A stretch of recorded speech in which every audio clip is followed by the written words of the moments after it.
His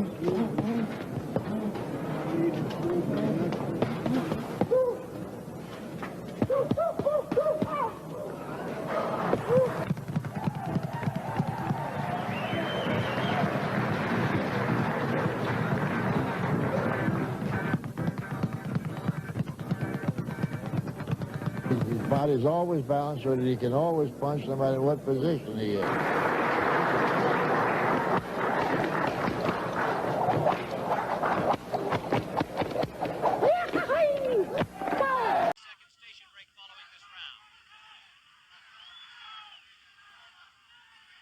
Mixing it up to the body and the head.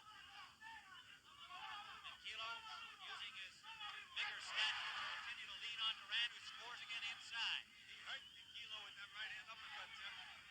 That's a little bit wobbly. Under a minute to go in round 5.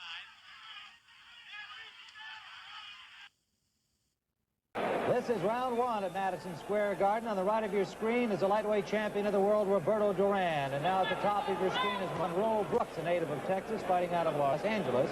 And as we commented earlier, certainly the toughest competitor that Duran has faced over the weight. And Brooks weighing in at 143, Duran at 147. And Gil Clancy, Duran looks to me to be a little heavy around the waist. I wonder how fit he is for this fight. Well, I'll tell you, Tim, he weighed 147 on the nose at the weigh-in. But right now, I would say his weight is about 152 pounds. Now, that's 17 pounds above the lightweight limit. And apparently had a hard time getting down to 147. Yes, he did. That's why I say he probably weighs 152 right now. He probably dried out, didn't have any breakfast. As soon as the weigh-in is over, he probably had some bouillon and then a good big breakfast. And then a big steak about 2:30, 3 o'clock. And right now, as I say, about 152 pounds. Well, as the fight goes on, we'll watch to see whether that will be a factor or not. The fact that he doesn't look real slim and trim, and the fact that he had to really work hard to get down to the weight. But he's throwing punches in this first round like he's in excellent physical condition. Certainly Brooks is. He looks terrific. Monroe looks like a trained racehorse. There's not an ounce of fat on him. Look at this flurry by Duran, attacking as he always does right from the opening bell. Referee is Arthur Mercanti, well known throughout boxing circles and particularly well known in New York. You know, Tim, this is going to be an interesting fight. We also have to see if Duran can take a welterweight's punch. Monroe Brooks has knocked out 27 of his opponents in 46 fights. That's better than the 50% average. He can punch. Let's see if he moves Duran when he hits him.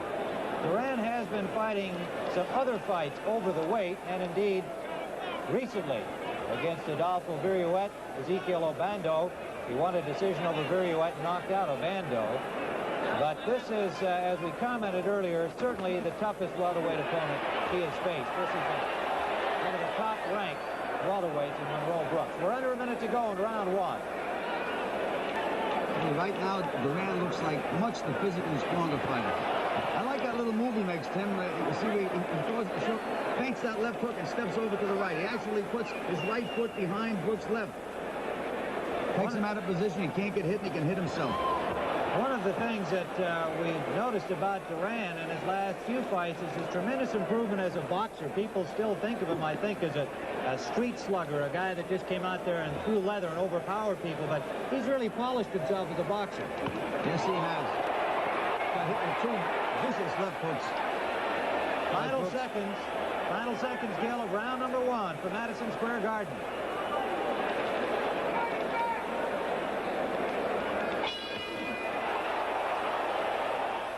Rounds 2 and 3, a fairly even fight with Brooks holding his own, but Duran having a slight edge and just seeming to get stronger. So I guess, Gil Clancy, the fact that he doesn't look exactly slim and trim around the waistline is not going to be a factor, at least so far. We're in round number 4. I tell you, Tim, he's carrying the weight real well. His body's even starting to look better as the fight goes on. He still throws punches in bunches, that's for sure. Yeah, he's a strong welterweight. He can handle the division.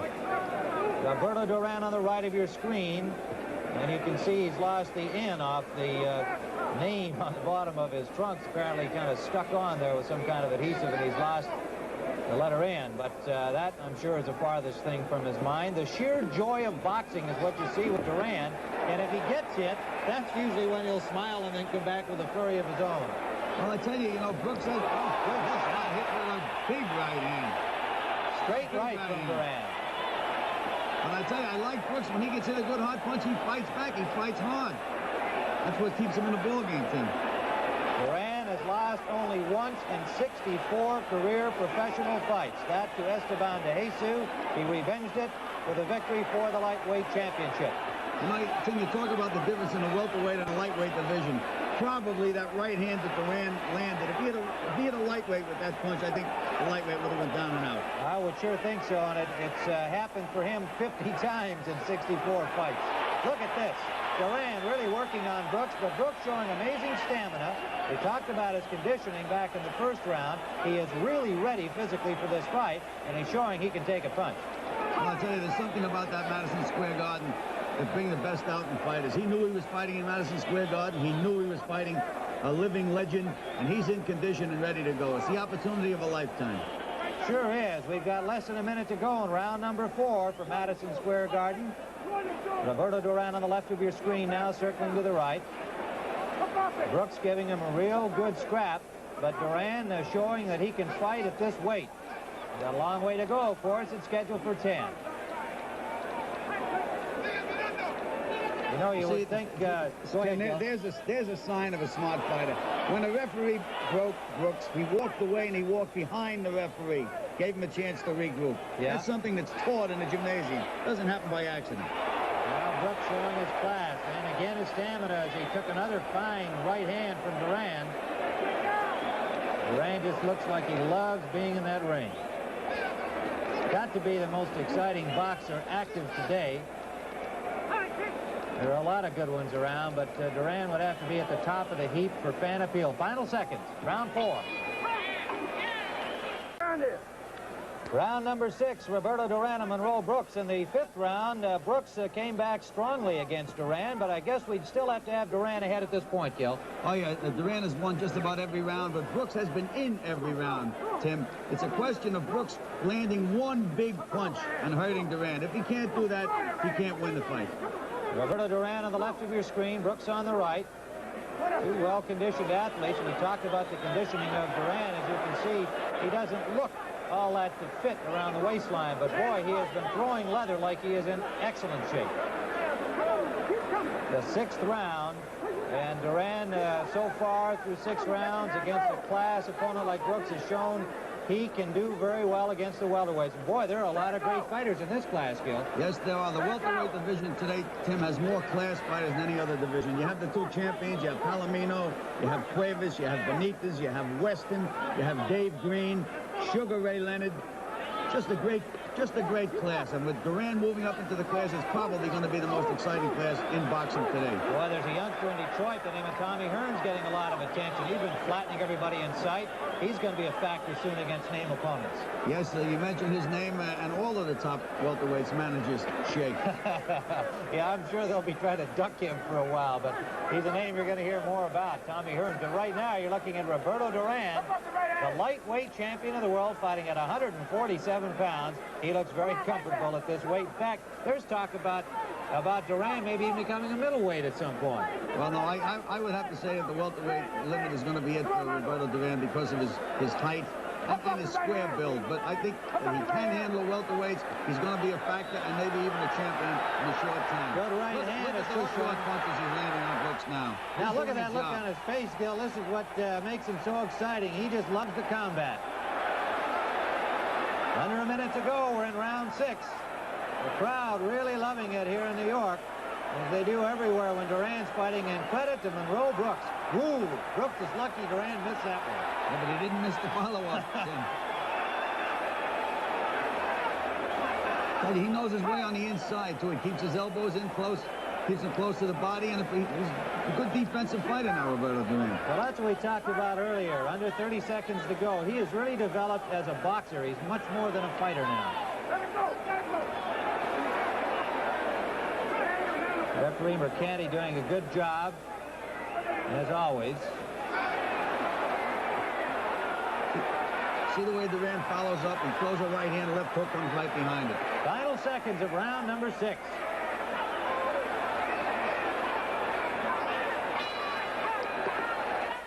And again, Brooks hanging in there, but taking more punishment. And now we're in round number 8.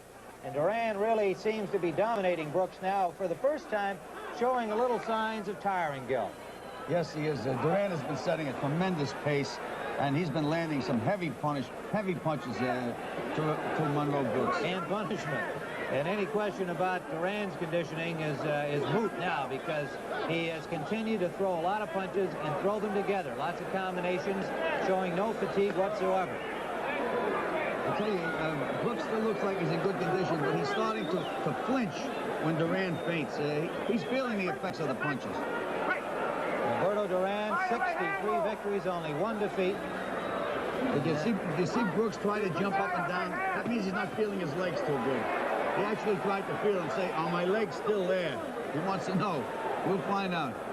Oftentimes you'll see fighters do that as they're taking more punishment as the fight advances, and that's a good point you make, Gil, that fight fans to understand what the fighter's trying to do at that point. See what he's got left under him.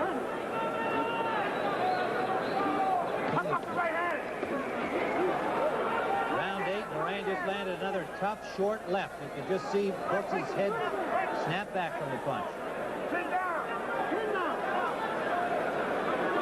Tim Ryan and Gil Clancy. Brooks and Duran from Madison Square Garden in New York, round 8, scheduled for 10. Duran just standing in there flat-footed now, measuring. Whoop, down he goes. A hard left to the body. Left hook to the liver, Jim. 5. Boy, that hurt him. 6. And it doesn't look like he's going to get up from that. 8. 9. 10. That's it. It's all over. Arthur Mercante says, sorry, Monroe. You've really had enough. It was a left to the body, right to the liver as Gil Clancy.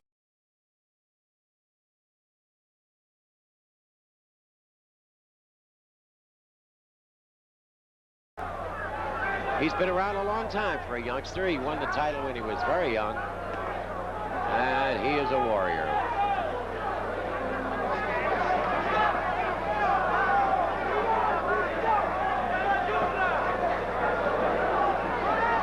I don't think that Duran will be trying to do anything particular in the workout. He's in there against a young man whom I'm sure he would have no trouble hurting if he wanted to hurt him. He's not in there for that purpose. As I said, he's in there just to try things out. His punches will be soft. As you can see, it's a trading bout, and he is not about to do that.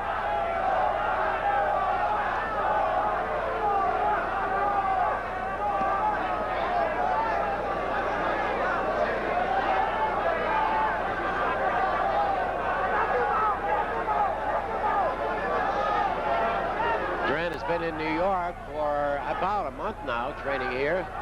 Left Panama. He's got many friends in New York. He feels very comfortable in New York, and he said he'd like to fight in Madison Square Garden.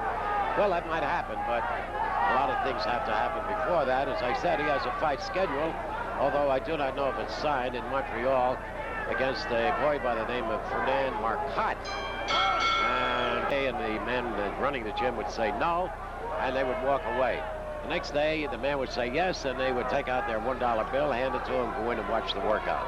The gym is always filled when he's working out. Roberto Duran won his first title back in 1972 when he beat Ken Buchanan for the lightweight title, and he went on to win the world welterweight title, and has been fighting since 1967. So as I say, he's been around a little while. He's only 30 years old. He's got plenty left in him. This is probably the easiest job that Tony Perez, the referee, will ever have. Now he's playing on a little bit.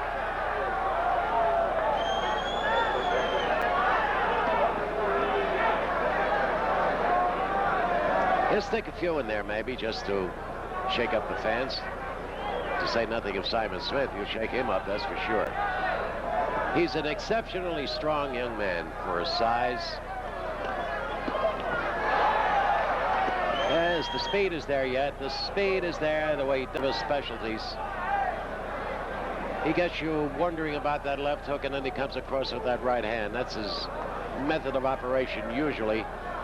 And the left hand of his, both hands are very good. They call him the hands of stone, the man with the hands of stone. But he usually sets up his opponents with that left hand.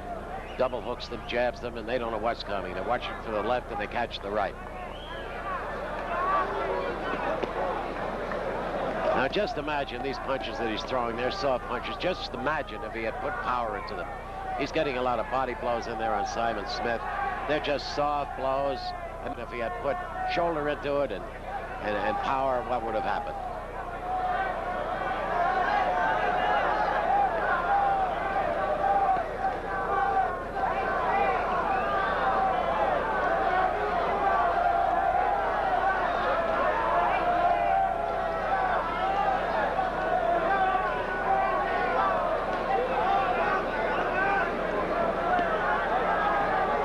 We'll return to Madison Square Garden's 12th form in just a moment.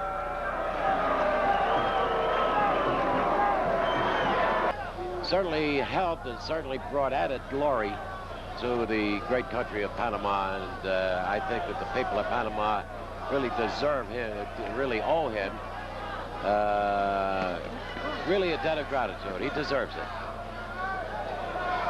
A lot of people might want to criticize him for his last fight with Sugar Ray Leonard, and might very well have reason to, but I don't know. I don't really want to comment on that too much, except to say that if a man makes a mistake, and I know that I've made many in my life, and I think that many of you out there have also, deserves a second chance, I'm sure. And Roberto Duran is looking for that. He's not begging for it, not by any means. He's a very confident young man, but he'll fight his way back, and he'll show the people that he is truly a great fighter. And as I said, like him or dislike him, if you're honest with yourself, you really have to say that in the last 10 years, he's been the greatest thing around, pound for pound and inch for inch in boxing.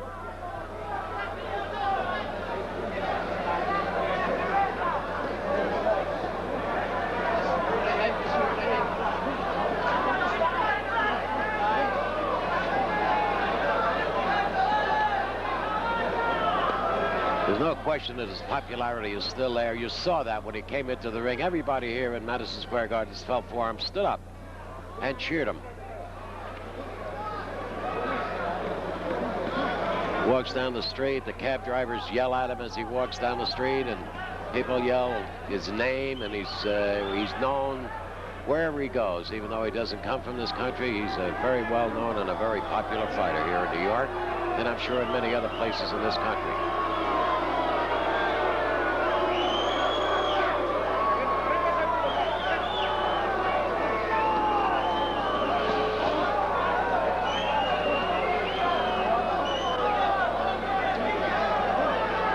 Simon Smith works with him every day in the gym.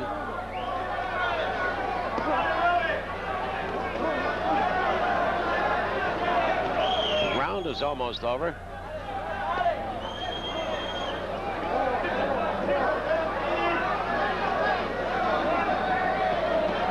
That's it. That's the end of the third round. What were your impressions as we see the 10th round action? Well, Gonzalez was a good fighter that made him hustle, but you could see that the long layoff was apparent. Also, I didn't think Roberto could carry that weight that well, but you see they were both still swinging at the end of that 10th round. Well, it was a decision for Duran. Indeed, some people thought Gonzalez won a very close fight, but it was at least a good exercise for Duran in getting himself ready, as he was ready to go to work once more after just 8 days off. And indeed, he's now down to 154 pounds for this fight, looking much more trim, more sharp, better rhythm. He has looked good in the gym thus far, preparing for Luigi.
He's very aware of what he's doing. He's aware of the people. He knows that they enjoy his presence there. And I don't think it would insult him by taking liberties with a young prospect. No, but the one great thing about it is that some of the moves that we've just seen, and he used that against Sugar Ray Leonard, walking in with his hands down by his side. That's right. Roberto is showing the full extent of his boxing ability. Yeah. That's the end of the third.